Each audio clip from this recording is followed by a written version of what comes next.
Hello guys! Hello, this is for Leo. Leo, welcome dito sa aking channel, Kapalaran 8888. Welcome. Alamin natin kung anong messages, vibration, kapay, energy para sa inyong lahat. Leo. Wow. First card, coming into power. Etong coming into power, para siyang Empress or Emperor. I step into my power boldly and confidently. So, yung week na to, last week siya ng April. Sinasabi ng bara sa'yo dito na sobrang confidence. To the highest level yung confidence mo. To the max yung inspiration and motivation mo para sa sarili mo. Kumbaga, sobrang powerful yung pakiramdam mo dito ngayong linggong ito. Alright, so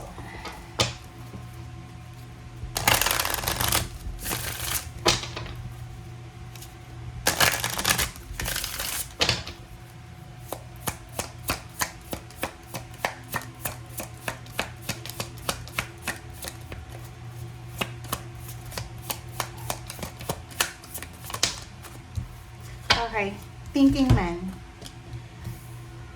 So, kung lalaki ka, na Leo, marami kang iniisip, marami kang pinaprocrastinate, maybe 10 years ago, 10 months ago, 10 weeks ago. And sa linggong ito ay magkakaroon ka ng conclusion. Okay? Kasi nasa power ka ngayon eh. You're powerful. You reclaim your power. Kumbaga, walang sino man ang makakapigil sa'yo. Okay? Walang sino man. Ang linggong ito ay sobrang powerful ka. So, magagawa mo lahat ng gusto mo. Mangyayari ang gusto mo. Parang ganon. So, marami kang iniisip, pinaplano, na ikukonclude mo ngayong linggo. Kumaga, there's a conclusion of all the things na gusto mong gawin. Okay, let's check. Ano pa ba? Kumaga, tapos ka nang mag-isip. Maybe ilang linggo or ilang buwan ka nang nag-iisip, and then ngayon, nakapag-desisyon ka na, gagawin ko na siya. Tama na paghihintay. Kailangan, magawa ko na. Kasi I am in power ngayon eh. Diba?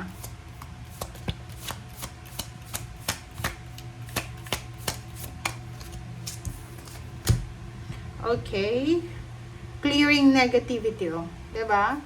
Sabi ng bara sa'yo dito na clearing negativity, release negativity from within or around you. So, ngayong linggong ito, sinasabi sa'yo, Leo, na importante na umiwas ka sa negative, sa toxic, sa gulo. Alisin mo yung negativity or umalis ka sa lugar na may negativity. Okay? Sa sarili mo or sa ibang tao. Connection, environment, or mismo sa sarili mo. Amethyst, revealing your true self. Diba? Ano to eh, coming into power. Diba? Ipapakita mo boldly yung power mo ngayong linggong ito. Kumbaga, may mga tao na siguro kini-question ka, Leo, na hindi to kaya ni Leo, ganyan ganito. No. Kasi dito sinasabi na you will allow others to know the real you. Okay? And because of that, you will feel love for who you truly are. Diba? So, parang nakikita ko sa'yo dito na kung ano man ang ipapakita mo sa linggong ito, yung true self mo, kung ano man ang ipapakita mo, mas lalo kang mamahalin ng mga tao. Mas lalo kang pagkakatiwalaan, and mas lalo kang mamahalin nila.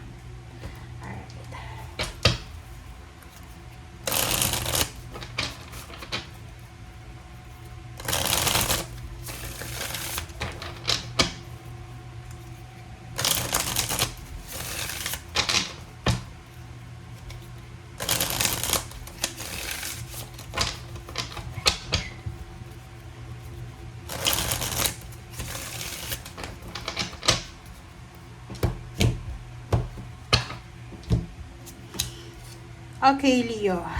9 of Cups. Strength. Wow. Chariot. And 4 of Swords. Ang ganda ng barahan mo talaga.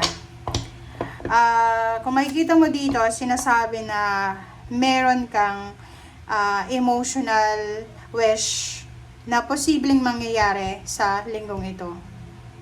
Like sa family mo. For example, tungkol sa anak mo, or tungkol sa apo mo, sa pamangkin, or kung sino man siya na member of your family. So, mayroon kang wini-wish, syempre, diba? Na posibleng mangyayari siya. And physically, diba? Physically, mentally, spiritually, psychologically, you're super strong. Strong ka. Wala kang dapat na problemahin. Kasi parang sinasabi dito na lahat ng pagsubok, lahat ng obstacle, kaya mong i-survive yan, Leo. Kumbaga, wala kang dapat problemahin. Nakikita ko na you're enjoying, you're relaxing, parang ganun. Ang chariot dito, sinasabi ng baraha sa'yo na you will be super lucky. You will be super lucky. Kasi, kung ano man tong ginagawa mo sa ngayon, Leo, halimbawa meron kang pinagkakaabalahan sa ngayon, may binag-aaral ka, nagtatrabaho ka, nagnenegosyo ka, nag-iipon ka, kung ano yung ibinibigay mo yung oras mo, yung energy mo, yung pagmamahal, yung sarili mo, sinasabi ng barahan na magdadala to sa'yo ng napaka-fruitful and peaceful na result or outcome or future. Parang sinasabi, itong 4 cards na to, sinasabi ng baraha sa'yo na lahat ng sacrifices hindi masasayang. Lahat ng pinagpipray mo, wini-wish mo, lalo na tinatrabaho mo, walang masasayang. Kasi, this is parang talagang kapalaran. This is destiny. Na by the end, magkakaroon ka ng peace of mind. By the end, tatanda ka na masaya, tatanda ka na peaceful, and at the same time, contented. Okay? Alright. The Devil, this is Capricorn energy, Guardian of Swords. Oh, mag-iingat lang. Another. OMG, okay. So, yun lang. Leo, okay, careful. Mag-iingat ka. You need to be careful. It's because the devil is here. Ang ibig sabihin yan, balita, communication. Pag halimbawa lang, may mga good news ka. Okay? Eto may mga good news kayo. This is Guardian of Swords. This is Six of Wands. This is the victory and success. Alam ba, may good news ka, na-promote yung asawa mo, nanalo kayo sa loto, na-promote yung anak mo, may bago kayong bahay, magpapatayo kayo ng bahay, mayroon kayong, kung ano pa man ang meron kayo, this is victory. Okay? Big victory. Sinasabi ng barahan na kailangan mong bantayan yung dila mo, yung balita. Kailangan wag mong ilalabas yan. Wag mong ipagkakwento, lalo na kahit nga sa kapamilya, na alam mo na hindi mahilig magsekreto. Kasi dito sa The Devil, sinasabi ng baraha sa'yo na merong mga evil eye sa paligid mo. Maraming blessings ang darating sa'yo, pero pwedeng hindi yan matuloy. It's because of evil eye. So, as much as possible, Leo, iwasan mo na ikwento kung ano yung mga nangyayari sa buhay mo. Hayaan mo na lang na lumabas yung resulta. Okay, Elder of Wands, Six of Pentacles, and Six of Cups. This is 66. So, dito naman, sinasabi ng baraha sa'yo na there's a balance of giving and receiving. There's a balance of incoming and outgoing sa buhay mo. Kumbaga, sabihin na lang natin, okay, ikaw yung Leo na paycheck to paycheck ka, 'di ba? Nabubuhay ka ng paycheck to paycheck. Hindi ibig sabihin noon na hindi maganda yung buhay mo. No. Kasi kung makikita mo dito, maganda ang buhay mo ngayon kaysa noon. 'Di ba?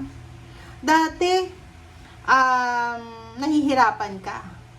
Nahanapin kung ano yung mga pangangailangan mo. But now, tingnan mo sa ngayon, ang bilis ng tulong. Parang halimbawa gusto mong humingi ng tulong, ang bilis lang.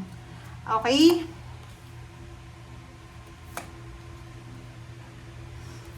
Leo.